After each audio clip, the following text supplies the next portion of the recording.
নাটকের মঞ্চ যেন প্রস্তুত। দুই পরাশক্তির টানাপোড়েনে যখন ইউক্রেন জর্জরিত, তখন রাশিয়ার প্রেসিডেন্ট ভ্লাদিমির পুতিন ঘোষণা দিলেন এই যুদ্ধ তিনি জিতবেন, তাও আবার পারমাণবিক অস্ত্র ছাড়াই। এই ঘোষণা শুধু রাশিয়ার আত্মবিশ্বাস নয়, বরং গোটা বিশ্ব রাজনীতিকে নাড়া দিয়েছে নতুনভাবে।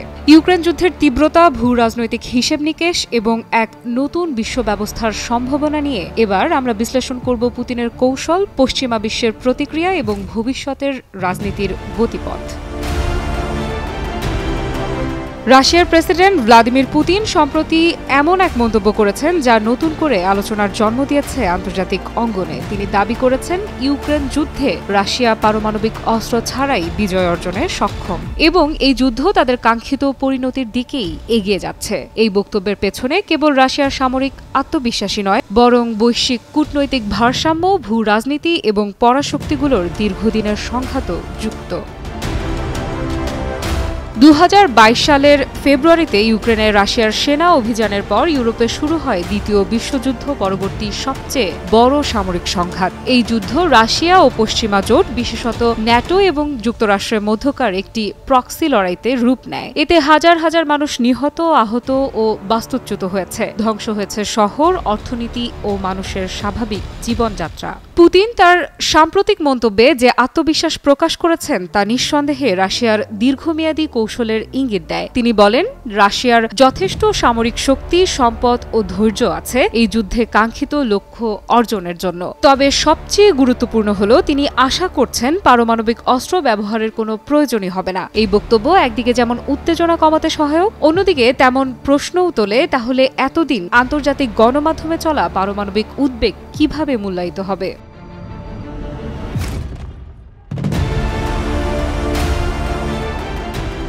প্রশ্নটা আরও গভীর যখন দেখা দেয় পশ্চিমা বিশ্ব এবং বিশেষত যুক্তরাষ্ট্র রাশিয়ার এই যুদ্ধকে সাম্রাজ্যবাদী ভূমি দখলের চেষ্টা হিসেবে দেখছে। মার্কিন প্রেসিডেন্ট ডোনাল্ড ট্রাম্প এই সংঘাতকে বারবার রক্তস্নান বলে অভিহিত করেছেন এবং দ্রুত সমাধানের আহ্বান জানিয়েছেন। ট্রাম্পের মতে এটি যুক্তরাষ্ট্র ও রাশিয়ার একটি প্রক্সি যুদ্ধ।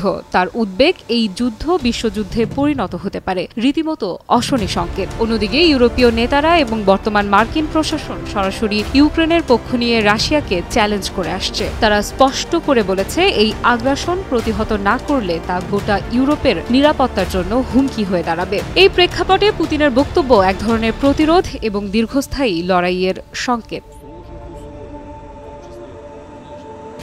এই যুদ্ধ শুধু একটি অঞ্চল বা ভূখণ্ড নিয়ে নয়, এটি বিশ্ব ব্যবস্থার নতুন ভারসাম্য স্থাপন ও শক্তি পুনর্বণ্টনের লড়াই। পুতিন মনে করেন 1989 সালে বার্লিন প্রাচীর ভেঙে যাওয়ার পর পশ্চিমারা রাশিয়াকে বারবার অপমান করেছে, ন্যাটোকে পূর্ব দিকে সম্প্রসারণ করেছে এবং রাশিয়ার ঐতিহ্যগত প্রভাব বলয়ে হস্তক্ষেপ করেছে। ইউক্রেন এই সংঘাতের সবচেয়ে তাৎপর্যপূর্ণ ক্ষেত্র, যেখানে এই ভূ রাজনৈতিক জটিলতা মুখোমুখি হয়েছে। রাশিয়া বর্তমানে ইউক্রেনের প্রায় 1/5 অঞ্চল নিয়ন্ত্রণ করছে। এটি কিয়েভের জন্য কৌশলগত এবং মনস্তাত্ত্বিকভাবে একটি বড় চ্যালেঞ্জ। তবে যুদ্ধ এখনও নিষ্পত্তির পথে যায়নি। রাশিয়ার এগিয়ে যাওয়া যেমন স্পষ্ট, তেমনি পশ্চিমা সমর্থন পুষ্ট ইউক্রেনও হাল ছেড়ে দেয়নি।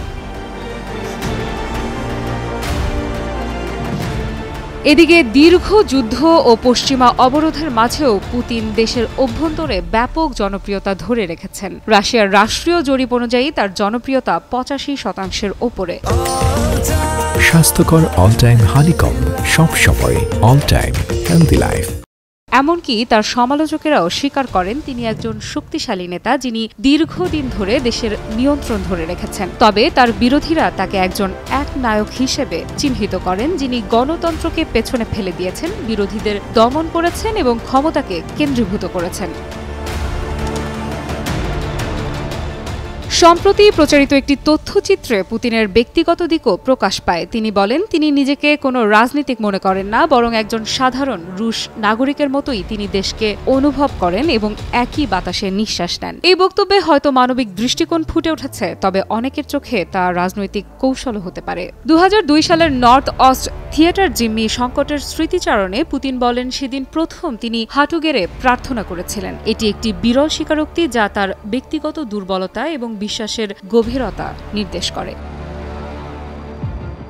সার্বিকভাবে পুতিনের নেতৃত্বে রাশিয়া একটি কঠিন যুদ্ধ পরিচালনা করছে, যার পরিণতি কেবল যুদ্ধক্ষেত্রেই নয়, বিশ্ব রাজনীতির মানচিত্রেও প্রভাব ফেলবে। পারমাণবিক অস্ত্র ছাড়াই যদি যুদ্ধ শেষ হয়, তবে তা নিঃসন্দেহে একটি কৌশলগত ও কূটনৈতিক বিজয় হবে রাশিয়ার জন্য। তবে তা হলে ইউক্রেন, পশ্চিমা জোট এবং বৈশ্বিক ন্যায়বিচার কিভাবে তার অবস্থান পুনর্ব্যাখ্যা করবে, সেটাও এক বড় প্রশ্ন। এই যুদ্ধের ভবিষ্যৎ এখনো অনিশ্চিত, কিন্তু এটুকু পরিষ্কার, এটি কেবল অস্ত্র ও সৈন্যের যুদ্ধ নয়, আদর্শ, ইতিহাস এবং আধিপত্যের যুদ্ধ। এই যুদ্ধ শেষ হলেও যে নতুন বিশ্ব ব্যবস্থা গড়ে উঠবে, তাতে আজকের এই ঘটনাগুলোর ছাপ থাকবে বহু দশক ধরে।